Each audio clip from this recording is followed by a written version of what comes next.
નમસ્કાર, મંતવ્ય ન્યૂઝમાં આપનું સ્વાગત છે અને હું છું આપની સાથે હિરલ। બુલેટિનની શરૂઆત કરીએ। રાજ્યમાં વધુ એક ભરતીમાં કૌભાંડનો દાવો કરવામાં આવ્યો છે। દક્ષિણ ગુજરાતની વીર નર્મદ દક્ષિણ ગુજરાત યુનિવર્સિટી હસ્તકની કોલેજમાં ભરતી મામલે આરોપ ઉઠ્યા છે। વિદ્યાર્થી નેતા યુવરાજસિંહ જાડેજાએ વન સેવા મહાવિદ્યાલય બીઆરએસમાં ભરતી કૌભાંડનો આરોપ મૂક્યો છે, જેમાં સિનિયર ક્લાર્કની ભરતીમાં એક ઉમેદવારને કેવી રીતે પૂરા ગુણ મળ્યા તે સવાલ કરવામાં આવ્યો છે।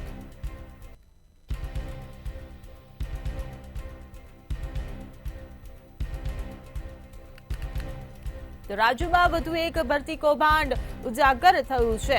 વિદ્યાર્થી નેતા યુવરાજસિંહ જાડેજાએ આ કૌભાંડનો પર્દાફાશ કર્યો છે। સિનિયર ક્લાર્કની ભરતીમાં એક ઉમેદવારને પૂરા ગુણ મળ્યા હોવાનો પર્દાફાશ કર્યો છે। ત્યારે રાજ્યમાં વધુ એક ભરતીમાં કૌભાંડ કર્યું હોવાનો દાવો આચરવામાં આવ્યો છે। ત્યારે વિદ્યાર્થી નેતા યુવરાજસિંહ જાડેજાએ અનેકો સવાલો ઉઠાવ્યા છે। વીએનએસજીયુ હસ્તકની કોલેજમાં ભરતી મામલે ગંભીર આરોપ લગાવ્યો છે। ત્યારે વિદ્યાર્થી નેતા યુવરાજસિંહ જાડેજાએ આ ગંભીર આક્ષેપ લગાવ્યો છે। તો રાજ્યમાં વધુ એક ભરતી કૌભાંડ સામે આવ્યું છે। વન સેવા મહાસચિવાલય બીઆરએસમાં ભરતી કૌભાંડનો આક્ષેપ લગાવવામાં આવ્યો છે। ત્યારે સિનિયર ક્લાર્કની ભરતીમાં એક ઉમેદવારને પૂરા ગુણ મળ્યા હોવાનો આરોપ લગાવવામાં આવ્યો છે, જેને લઈને વધુ એક ભરતી કૌભાંડ સામે આવ્યું છે। ત્યારે વિદ્યાર્થી નેતા યુવરાજસિંહ જાડેજાએ આ ગંભીર આક્ષેપ લગાવ્યા છે અને આક્ષેપ લગાવતા જ રાજ્યમાં વધુ એક ભરતીનું કૌભાંડ ઉજાગર થયું છે। ત્યારે બીએનએસજીયુ હસ્તકની કોલેજમાં ભરતી મામલે ગંભીર આરોપ લગાવવામાં આવ્યા છે। તો વિદ્યાર્થી નેતા યુવરાજસિંહ જાડેજાએ આજે પ્રેસ કોન્ફરન્સ કરી હતી અને આ પ્રેસ કોન્ફરન્સમાં આ ભરતી કૌભાંડ ઉજાગર કર્યો છે। ત્યારે વન સેવા મહાવિદ્યાલય બીઆરએસમાં ભરતી કૌભાંડનો આરોપ લગાવવામાં આવ્યો છે। ત્યારે સિનિયર ક્લાર્કની ભરતીમાં એક ઉમેદવારને પૂરા ગુણ મળ્યા હોવાનું યુવરાજસિંહ જાડેજાએ જણાવ્યું છે। તો અવારનવાર યુવરાજસિંહ જાડેજા દ્વારા અનેક ભરતી કૌભાંડ સામે લાવવામાં આવ્યા છે, અનેકો ભરતી કૌભાંડનો પર્દાફાશ કરવામાં આવ્યો છે। ત્યારે રાજ્યમાં વધુ એક ભરતી કૌભાંડ ઉજાગર કરવામાં આવ્યું છે। વીએનએસજીયુ હસ્તકની કોલેજમાં ભરતી મામલે મોટો આરોપ લગાવવામાં આવ્યો છે। ત્યારે વિદ્યાર્થી નેતા યુવરાજસિંહ જાડેજાએ ફરી એકવાર ભરતી કૌભાંડ ઉજાગર કર્યું છે અને ગંભીર આરોપ લગાવ્યો છે। વન સેવા મહાવિદ્યાલય બીઆરએસમાં ભરતી કૌભાંડનો આક્ષેપ કરવામાં આવ્યો છે। તો આજે પ્રેસ કોન્ફરન્સ કરવામાં આવી હતી, જેમાં આ તમામ બાબતો યુવરાજસિંહ જાડેજા મીડિયા સમક્ષ લાવ્યા હતા। ત્યારે સિનિયર ક્લાર્કની ભરતીમાં એક ઉમેદવારને પૂરા ગુણ મળ્યા હોવાનું યુવરાજસિંહ જાડેજાનો દાવો છે। તો રાજ્યમાં વધુ એક ભરતીમાં કૌભાંડ કર્યું હોવાનો આ યુવરાજસિંહ જાડેજાએ દાવો કર્યો છે। વીએનએસજીયુ હસ્તકની કોલેજમાં આ ભરતી મામલે મોટો આરોપ લગાવવામાં આવ્યો છે। ત્યારે રાજ્યમાં વધુ એક ભરતી કૌભાંડનો પર્દાફાશ થયો છે। વિદ્યાર્થી નેતા યુવરાજસિંહ જાડેજાએ વધુ એક ગંભીર આરોપ લગાવ્યો છે। વન સેવા મહાવિદ્યાલય બીઆરએસમાં ભરતી કૌભાંડનો આરોપ લગાવવામાં આવ્યો છે।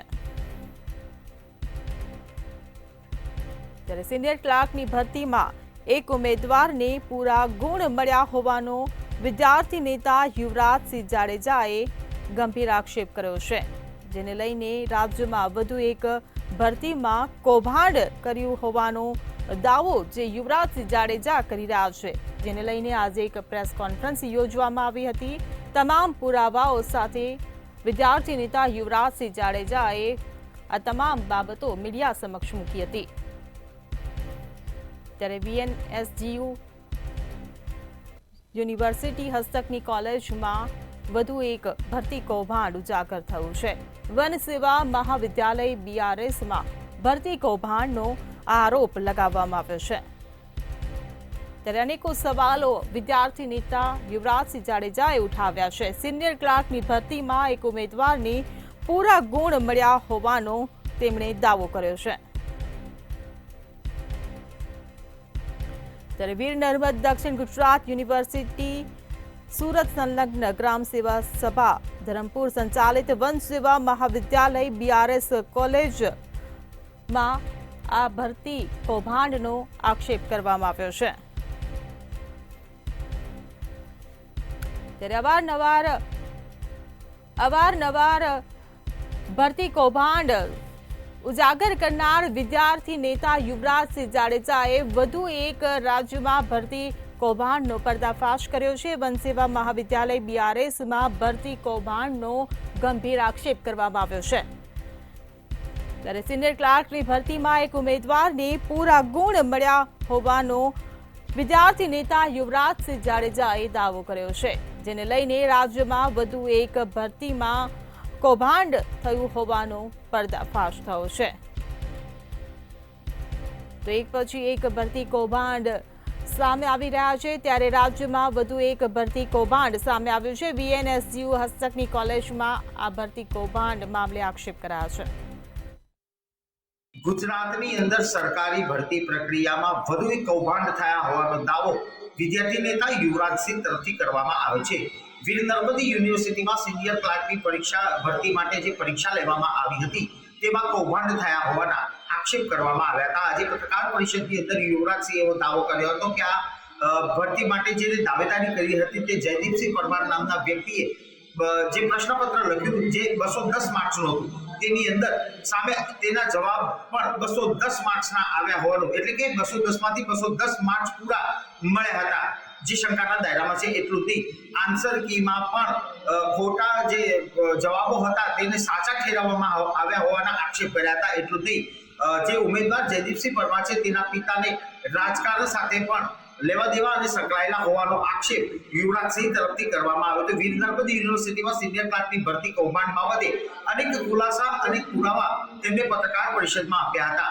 સિનિયર ક્લાર્કની જે ભરતી હતી તેની અંદર 32 ઉમેદવારોએ દાવેદારી કરી હતી, જે પૈકી જયદીપસિંહ પરમાર નામના યુવકે પણ ઉમેદવારી નોંધાવી હતી. પરંતુ સંપૂર્ણ એક સાથે આટલા બધા માર્ક્સ આવી જવા ઉપરાંત આન્સર કીના જે જવાબો હતા જે સાચા હતા તેને ખોટા જવાબોને સાચા પણ આન્સર કીમાં જોવા મળ્યા હતા, એટલે શંકાના દાયરામાં છે.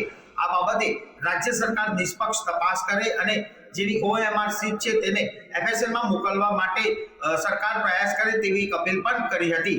યુવરાજસિંહના દાવાથી હવે વીર નર્મદ યુનિવર્સિટીમાં થયેલા કૌભાંડમાં સરકાર શું પગલાં લેશે તે જોવું રહ્યું.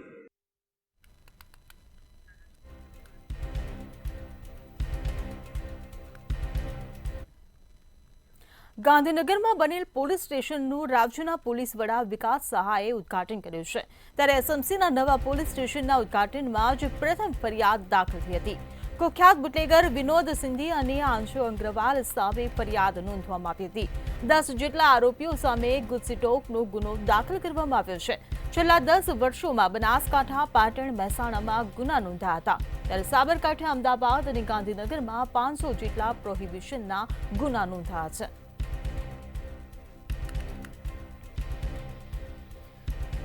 તો ઉદ્ઘાટનમાં જ પ્રથમ ફરિયાદ દાખલ થઈ છે. કુલ 10 જેટલા આરોપીઓ સામે ગુજસીટોકનો ગુનો દાખલ કરવામાં આવ્યો છે. ત્યારે છેલ્લા 10 વર્ષમાં બનાસકાંઠા, પાટણ, મહેસાણામાં ગુના નોંધવામાં આવ્યા હતા. DGP વિકાસ સહાયે પોલીસ સ્ટેશનનું આજે ઉદ્ઘાટન કર્યું હતું. ત્યારે ઉદ્ઘાટનમાં જ પ્રથમ ફરિયાદ નોંધાઈ છે. સાબરકાંઠા, અમદાવાદ અને ગાંધીનગરમાં 500 જેટલા પ્રોહિબિશનના ગુના છે. તો બુટલેગર વિનોદ સિંધી અને આંશુ અગ્રવાલ સામે ગુનો નોંધાયો છે. 10 જેટલા આરોપીઓ સામે ગુજસીટોકનો ગુનો દાખલ કરાયો છે. તો રાજ્યના પોલીસ વડા વિકાસ સહાયે પોલીસ સ્ટેશનનું ઉદ્ઘાટન કર્યું. SMCના નવા પોલીસ સ્ટેશનના ઉદ્ઘાટનમાં જ પ્રથમ ફરિયાદ દાખલ કરવામાં આવી છે. ત્યારે કુખ્યાત બુટલેગર વિનોદ સિંધી અને આંશુ અગ્રવાલ સામે ફરિયાદ નોંધવામાં આવી છે. તો આ સાથે જ 10 જેટલા આરોપીઓ સામે ગુજસીટોકનો ગુનો દાખલ કરવામાં આવ્યો છે. તો ગાંધીનગરમાં SMCના નવા પોલીસ સ્ટેશનનું ઉદ્ઘાટન DGP વિકાસ સહાયે પોલીસ સ્ટેશનનું ઉદ્ઘાટન કર્યું. ત્યારે ઉદ્ઘાટનમાં જ પ્રથમ ફરિયાદ નોંધાઈ છે.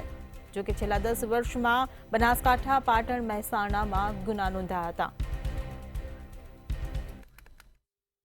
જી બિલકુલથી જો વાત કરવામાં આવે તો જે પ્રમાણે રાજ્ય સરકાર દ્વારા જે ગાંધીનગર સ્ટેટ મોનિટરિંગ સેલને જે પોલીસ સ્ટેશન છે તે પોલીસ સ્ટેશન ફાળવવાની જાહેરાત કરવામાં આવી હતી. ત્યારબાદ રાજ્ય પોલીસ વડા દ્વારા જે આજે જે નવા ગાંધીનગરમાં બનેલા જે સ્ટેટ મોનિટરિંગ સેલની જે ઓફિસ હતી તે ઓફિસનું ઉદ્ઘાટન કર્યું હતું. સાથે જ વાત કરવામાં આવે તો જે પ્રમાણે જે ગુજરાતમાં જે દારૂ ઘુસાડનાર અને સિન્ડિકેટ રીતે જે ક્રાઇમ કરનાર ટોળકી વિરુદ્ધ ગુજ સ્ટોકનો ગુનો છે તે ગુજ સ્ટોકનો ગુનો રાજ્ય પોલીસ વડા વિકાસ સહાય દ્વારા છે તે નોંધવામાં આવ્યો હતો. જો વાત કરવામાં આવે તો જે પ્રમાણે વિનોદ સિંધી અને આશુ અગ્રવાલ સહિત 10 લોકો વિરુદ્ધ જે ગુજ સ્ટોકનો ગુનો છે તે ગુનો નોંધવામાં આવ્યો હતો. સાથે જ વાત કરવામાં આવે તો ગુજરાતના અલગ અલગ જે જિલ્લાઓ છે સાબરકાંઠા, બનાસકાંઠા, ગાંધીનગર, અમદાવાદ સહિતના જે જિલ્લાઓમાં 500 કરતાં પણ વધારે જે ગુનાઓ છે પ્રોહિબિશનના તે આ ટોળકીઓ વિરુદ્ધ નોંધાઈ ચૂક્યા છે. એટલે કે કહી શકાય કે જે પ્રમાણે રાજ્ય પોલીસ વડા વિકાસ સહાય દ્વારા જે બુટલેગર ઉપર કડકમાં કડક કાર્યવાહી છે તે કડકમાં કડક કાર્યવાહી કરવામાં આવી છે. સાથે જ નવા પોલીસ સ્ટેશનના ઉદ્ઘાટન સાથે જે ગુજ સ્ટોકનો પ્રથમ ગુનો છે તે પ્રથમ ગુનો રાજ્ય પોલીસ વડા વિકાસ સહાય દ્વારા નોંધવામાં આવ્યો છે.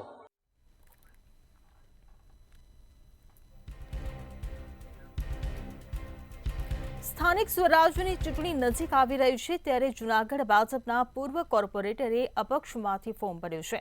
આંતરિક અસંતોષમાં પૂર્વ કોર્પોરેટર હિતેશ ઉદાણી ખફા થયા છે ત્યારે ભાજપમાંથી ટિકિટ ન મળતા અપક્ષમાંથી ઉમેદવારી નોંધાવી છે. વોર્ડ નંબર 10ના અપક્ષ ઉમેદવાર તરીકે હિતેશ ઉદાણીએ ટેકેદારો સાથે કલેક્ટર કચેરીએ ફોર્મ ભર્યું હતું. જ્યારે હજુ પણ જૂનાગઢ ભાજપમાં આંતરિક અસંતોષ ચરમસીમાએ પહોંચ્યો હોવાનું સામે આવ્યું છે.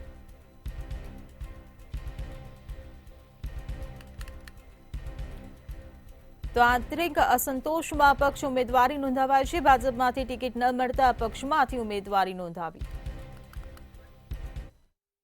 ચોક્કસ કે સ્થાનિક સ્વરાજ્યની ચૂંટણીના પડઘમ વાગી ચૂક્યા છે અને તમામ પક્ષો દ્વારા પોતાની યાદી છે તે જાહેર કરવામાં આવી રહી છે. ત્યારે આ વખતે કોંગ્રેસ દ્વારા યાદી જાહેર નથી કરવામાં આવી, પરંતુ જે ઉમેદવારોને તે લોકોએ પસંદગી કરી છે તે ઉમેદવારોને ડાયરેક્ટ ફોર્મ ભરી દેવાની સૂચના કરવામાં આવી છે. ટેલિફોનિક જાણ કરાતા જૂનાગઢ મહાનગરપાલિકાની ચૂંટણીને લઈને આજે વોર્ડ નંબર 7 અને 12ના 2 ઉમેદવારો છે તેમના દ્વારા ફોર્મ ભરવામાં આવ્યું હતું. તો બીજી તરફ વોર્ડ નંબર 2ના કોંગ્રેસના ઉમેદવારે પણ આજે ફોર્મ ભર્યું છે. બીજી તરફ ભાજપના જે પૂર્વ કોર્પોરેટર હતા હિતેશ ઉદાણી કે જેમણે આજે અપક્ષમાંથી ફોર્મ નોંધાવ્યું છે. ખાસ કરીને છેલ્લા 3 ટર્મથી તે વોર્ડ નંબર 10ની અંદરથી કોર્પોરેટર તરીકે ભાજપના પક્ષમાંથી તે ચૂંટાતા હતા, પરંતુ આ વખતે જે વય મર્યાદાને લઈને તેમને ટિકિટ ન મળે તેવું તેમણે માની લીધું અને બાદમાં તેમના દ્વારા છે તે આજે અપક્ષમાંથી ઉમેદવારી નોંધવામાં આવી છે. હજુ સુધી ભાજપની સત્તાવાર યાદી છે તે જાહેર નથી કરવામાં આવી, પરંતુ સૂત્રોમાંથી માહિતી એવી મળી રહી છે કે જે ઉમેદવારોની પસંદગી થઈ છે તે ઉમેદવારોને ટેલિફોનિક જાણ કરવામાં આવી રહી છે. બીજી તરફ આમ આદમી પાર્ટી પણ આ વખતે મેદાનમાં છે, તો તેમના પણ જુદા જુદા 2 વોર્ડના જે ઉમેદવારો છે કોર્પોરેટર માટેના તેમના દ્વારા જે ફોર્મ ભરવામાં આવ્યા છે. આવતીકાલે ફોર્મ ભરવાની છેલ્લી તારીખ છે, એટલે તમામ જે પક્ષોના ઉમેદવારો આવતીકાલે છે તે ફોર્મ ભરશે. બપોરના 3 વાગ્યા સુધી ફોર્મ ભરવામાં આવશે. બીજી તરફ AIMIM પાર્ટી પણ આ વખતે મેદાનમાં છે અને તેમના દ્વારા વોર્ડ નંબર 8ની અંદર 4 ઉમેદવારો ઉતારાશે અને વોર્ડ નંબર 3ની અંદર પણ ઉમેદવારો ઉતારાશે તેવી પણ એક માહિતી મળી છે. હાલ આ ચૂંટણીના લઈને આવતીકાલે ફોર્મ ભરવાનો છેલ્લો દિવસ છે ને જેના લઈને નવા જૂનીના એંધાણ પણ જોવા મળી રહ્યા છે. કોંગ્રેસ દ્વારા સત્તાવાર તમામ ઉમેદવારોની યાદી આજ સાંજ સુધી અથવા તો કાલ સવારે જાહેર કરવામાં આવે, પરંતુ કોંગ્રેસની અંદર જો યાદી જાહેર થાય તો મોટો ભડકો થઈ શકે તેવી પણ એક શક્યતાઓ છે. હાલ તો તમામ લોકો છે તે હાલ આ પક્ષોની યાદી જાહેર થાય તેની રાહ જોઈને બેઠા છે. જી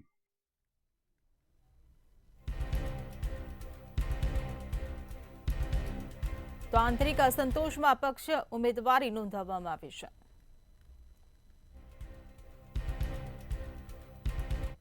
રાજકોટ મહાનગરપાલિકાનું 2025-26ના વર્ષનું અંદાજપત્ર મ્યુનિસિપલ કમિશનર તુષાર સુમેરા દ્વારા રજૂ કરવામાં આવ્યું છે.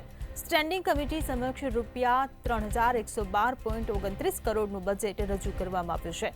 નવા વેરામાં રાજકોટવાસીઓ પર 150 કરોડનો કરબોજ વધશે. આ સાથે નવો fire tax, door to door ટેક્સમાં પણ વધારો સૂચવાયો. કાર્પેટ એરિયા ટેક્સમાં સુધારો કરવામાં આવ્યો છે. ચૂંટણીના વર્ષમાં પણ વેરા વધારાની દરખાસ્ત કરવામાં આવી છે.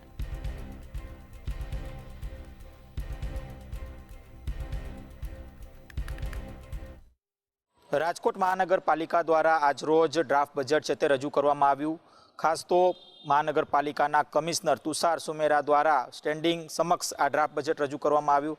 3112 કરોડ રૂપિયાનું આ ડ્રાફ્ટ બજેટ ક્યાંક ને ક્યાંક જનતા માટે ખૂબ જ સુખાકારી વાળું થશે એ પ્રકારની વાત મીડિયા સમક્ષ તુષાર સુમેરાએ કર્યું. ત્યારે ખાસ તો 4 ગણો જે કરબોજો છે તે ગાર્બેજ કલેક્શનમાં આવશે આ પ્રકારનું એક જે સૂચન છે તે ક્યાંક આ ડ્રાફ્ટ બજેટમાં લખાયું છે. ત્યારે હવે આને જ લઈને ક્યાંક ને ક્યાંક લોકો સવાલ કરી રહ્યા છે. ખાસ મિલકત વેરાને લઈને પણ જે સુધારો છે તે થયો છે.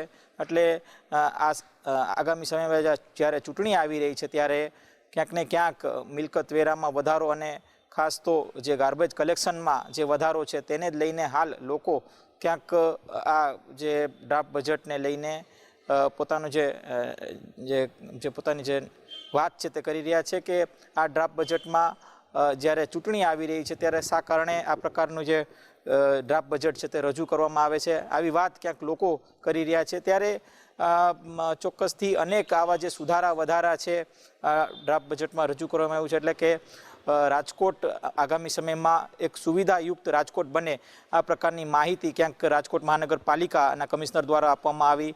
ખાસ રાજકોટનું બ્યુટિફિકેશનનું કામ હોય કે પછી રાજકોટને ટુરિઝમમાં વેગ આપવા માટેનું એક જે એશિયાટિક લાયન ઝોન બનાવવાની વાત હોય, આ તમામે તમામ બજેટ છે તે ખર્ચો કરવામાં આવશે. અને ખાસ રાજકોટને આસપાસ જે ઓવરબ્રિજ બનવાના છે તેના માટે પણ ક્યાંક ને ક્યાંક આ બજેટમાં જોગવાઈ છે.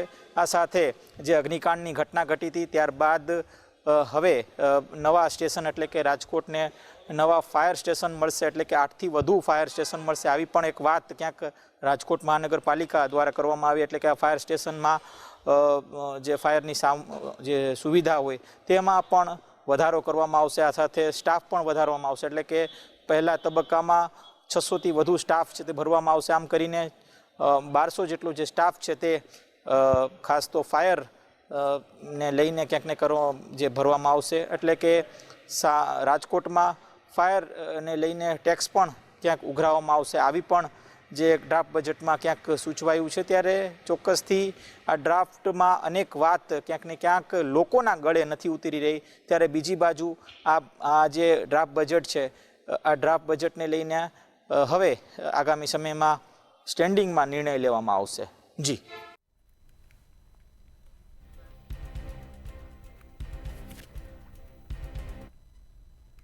સ્માર્ટ સિટી વડોદરા મહાનગરપાલિકાનો અંધેરો વહીવટ ચાલતો હોવાનું સામે આવ્યું છે. ત્યારે દિશાહીન અધિકારીઓના વહીવટમાં પૈસાનું પાણી થતું હોવાનું જોવા મળી રહ્યું છે.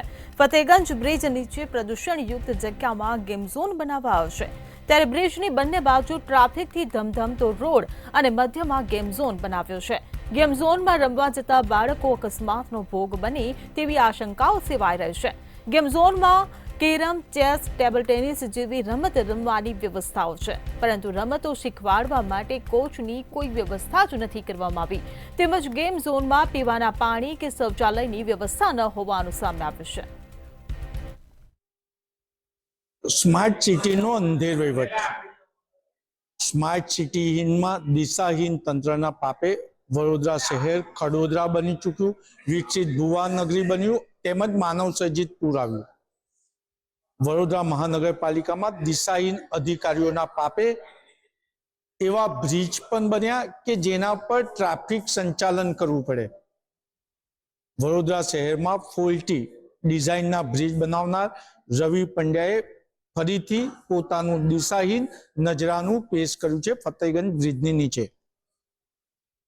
દિશાહીન અધિકારી રવિ પંડ્યાએ ફતેગંજ બ્રિજની નીચે બાળકોને રમવા માટેનો ગેમ ઝોન બનાવ્યો. આ ગેમ ઝોનમાં કેરમ, ચેસ, ટેબલ ટેનિસ સહિતની રમતોની ગોઠવણી કરી દીધી, આયોજન કરી દીધું. પરંતુ દિશાહીન રવિ પંડ્યાએ રમવા આવનાર બાળકો અને તેમના વાલીઓ માટે ન શૌચાલય બનાવ્યું કે ન પાણીની વ્યવસ્થા કરી. ફતેગંજ બ્રિજ નીચે જે ગેમ ઝોન બનાવ્યો છે એની બે બાજુથી સર્વિસ રોડ પસાર થાય છે અને આ સર્વિસ રોડ પર ભારદારી વાહનો તેમજ અન્ય વાહનો ખૂબ જ મોટી સંખ્યામાં પાસ થતા હોય છે, એટલે આ ગેમ ઝોનમાં જનાર બાળકો કે વાલી અકસ્માતનો પણ ભોગ બની શકે છે. એક બાજુ વિપક્ષ કહી રહ્યું છે કે હાઈકોર્ટે દિશા નિર્દેશ કર્યો છે કે બ્રિજની નીચે પાર્કિંગની વ્યવસ્થા કરવી, પરંતુ વડોદરા શહેરમાં પાર્કિંગ એક મોટી સમસ્યા બનતી જાય છે, ત્યારે કોઈ કોન્ટ્રાક્ટરને ફાયદો કરાવવા માટે જ આ વડોદરા મહાનગરપાલિકાના પૈસે ગેમ ઝોન બનાવવામાં આવ્યો છે. આ ગેમ ઝોન જે જગ્યા પર બન્યો છે તેની આજુબાજુ કોઈ રેસિડન્સ વિસ્તાર પણ નથી, યુનિવર્સિટી જ છે, અને યુનિવર્સિટીમાં વિદ્યાર્થીઓ ભણવા જાય છે, એટલે એ લોકો તો આ ગેમ રમવાના નથી. તો આ ગેમ ઝોનના પૈસાનો વેડફાટ છે, અને પીપીપી ધોરણે કોઈ કોન્ટ્રાક્ટરને બાદમાં પધરાવી દેવાશે. એટલે દિશાહીન રવિ પંડ્યાના પાપે વડોદરા મહાનગરપાલિકાના પૈસાનો વેડફાટ થઈ રહ્યો છે. ત્યારે શું વડોદરા મહાનગરપાલિકાના સત્તાધીશો જે પાણી વગરના સાબિત થયા છે એ હવે અધિકારીઓ સામે કોઈ પગલાં લેશે ખરા, તેવું શહેરમાં આજે ચર્ચા છે.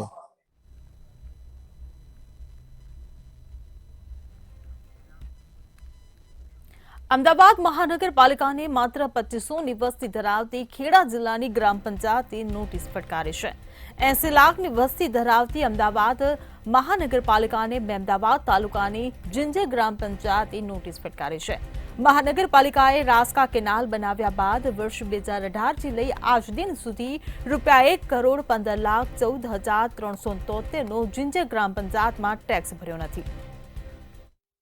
અમદાવાદ મ્યુનિસિપલ કોર્પોરેશન જો કોઈ કરદાતાનો ટેક્સ બાકી હોય તો તેના ઘરે જઈને ટેક્સની વસૂલી કરે છે, ઢોલ વગાડીને ટેક્સ ભરવાનું યાદ કરાવવામાં આવે છે, પરંતુ અમદાવાદ મ્યુનિસિપલ કોર્પોરેશનને ખેડા ગ્રામ પંચાયત દ્વારા ટેક્સ નહીં ભરવા બાબતે નોટિસ આપવામાં આવી છે. છેલ્લા 7 વર્ષથી કોર્પોરેશને ટેક્સ ભર્યો ન હતો અને અંદાજિત 1.15 કરોડ રૂપિયા જેટલો જે 7 વર્ષનો ટેક્સ બાકી હતો, જે ખેડા ગ્રામ પંચાયતના જિંજર ગામમાં આ જે કોર્પોરેશનનો જે વોટર પંપ આવેલો હતો અને તેનો ટેક્સ બાકી હતો, જેને લઈને ગ્રામ પંચાયત દ્વારા કોર્પોરેશનને નોટિસ પાઠવવામાં આવી અને ત્યારબાદ કોર્પોરેશનને ટેક્સ ભરવાનું યાદ આવ્યું અને સ્ટેન્ડિંગ કમિટીમાં જે ઠરાવ પાસ કરવામાં આવ્યો અને મંજૂરી મળ્યા બાદ હવે છે તે કોર્પોરેશન ટેક્સ ભરશે. પરંતુ 7 વર્ષ સુધી કોર્પોરેશન દ્વારા જે આ વોટર પંપ બનાવવામાં આવ્યો છે રાસ્કા કેનાલની પાસે, આજે જિંજર ગામ આવેલું છે ત્યાં રો વોટર પંપ બનાવવામાં આવ્યો છે, જેનાથી પૂર્વ વિસ્તારના રહીશોને જે પાણીની સમસ્યા ન રહે તે માટે કોર્પોરેશન દ્વારા આ વોટર પંપ બનાવવાનો નિર્ણય લેવાયો હતો. પરંતુ ટેક્સ ન ભરતા કોર્પોરેશનને નોટિસ મળી છે. હવે કોર્પોરેશન છે તે આ ટેક્સ ભરશે, પરંતુ કોર્પોરેશન જે લોકો પાસેથી અમદાવાદના રહેતા લોકોને જે ટેક્સ ભરવાનું વારંવાર યાદ કરાવે છે અને જો ટેક્સ ન ભરે તો તેની પાસેથી દંડ પણ ઉઘરાવતી હોય છે, ત્યારે આ મહાનગરપાલિકા પોતે જ ટેક્સ ભરવાનું ભૂલી ગઈ છે. ત્યારે હવે ખેડા ગ્રામ પંચાયતે નોટિસ મોકલી અને નોટિસ મળ્યા બાદ જે કોર્પોરેશન છે તે હવે ટેક્સ ભરશે. જી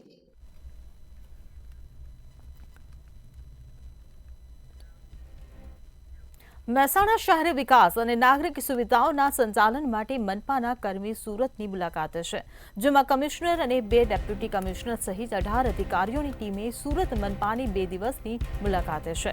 આ દરમિયાન ટીમ સેનિટેશન, ડ્રેનેજ સિસ્ટમ, પાણી વિતરણ વ્યવસ્થા, કર વસૂલાત અને વિકાસ કાર્યોનો અભ્યાસ કરશે.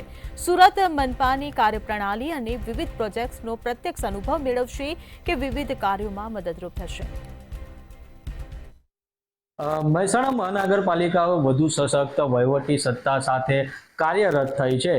શહેરી વિકાસ અને નાગરિક સુવિધાઓને સંચાલન માટે મહેસાણા મનપા કમિશનર જે છે તે 2 ડેપ્યુટી કમિશનર સહિત 18 અધિકારીઓ સાથે જે છે તે સુરત મહાનગરપાલિકાની મુલાકાત લીધી છે અને આ મુલાકાત દરમિયાન ટીમ શહેરી વિકાસના વિવિધ પાસાઓ હેઠળ અભ્યાસ કરશે, જેમાં કહી શકાય કે સેનિટેશન તેમજ ડ્રેનેજ સિસ્ટમ સહિત તેમજ પાણી વિતરણ વ્યવસ્થા અને કર વસૂલાત અને વિકાસ વિકાસના કાર્યોનો સમાવેશ થશે અને મહેસાણા મહાનગરપાલિકા પોતાના અધિકારીઓ સાથે સુરત મહાનગરની પ્રણાલી જે છે તેને વિવિધ પ્રોજેક્ટો જે છે તેમાં પ્રત્યક્ષ અનુભવો તેમાંથી મેળવશે અને કહી શકાય કે ખાસ કરીને મહેસાણા મહાનગરપાલિકા જે છે તે હાલમાં વહીવટી શાસન હેઠળ કાર્યરત છે અને શહેરના સર્વાંગી વિકાસ માટે પ્રતિબદ્ધ છે।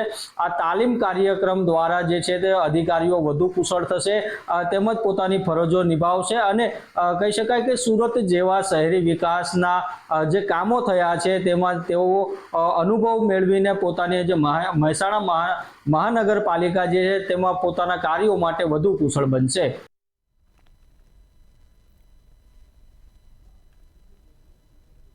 સુરતમાં સરકારી જમીન પર ઝીંગા તળાવને મામલે નેશનલ ગ્રીન ટ્રિબ્યુનલ સમક્ષ ફરિયાદ નોંધાશે।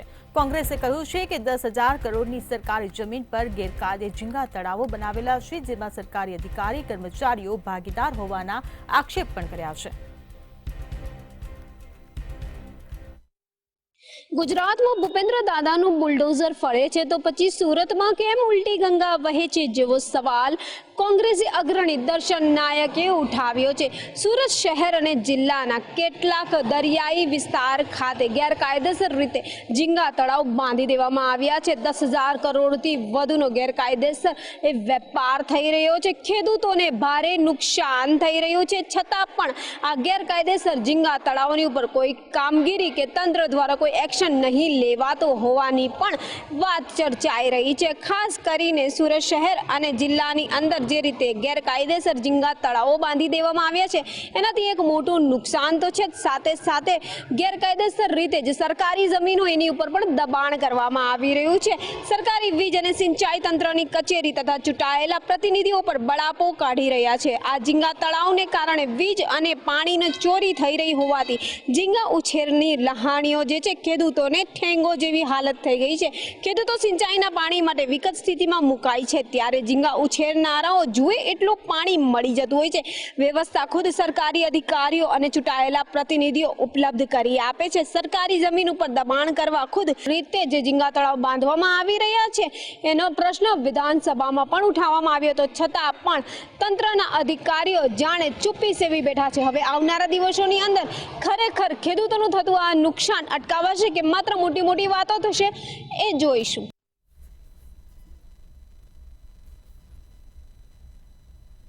સિટી લાઈવમાં હાલ બસ આટલું જ। સમાચારોની અપડેટ માટે જોતા રહો મંતવ્ય ન્યૂઝ। નમસ્કાર।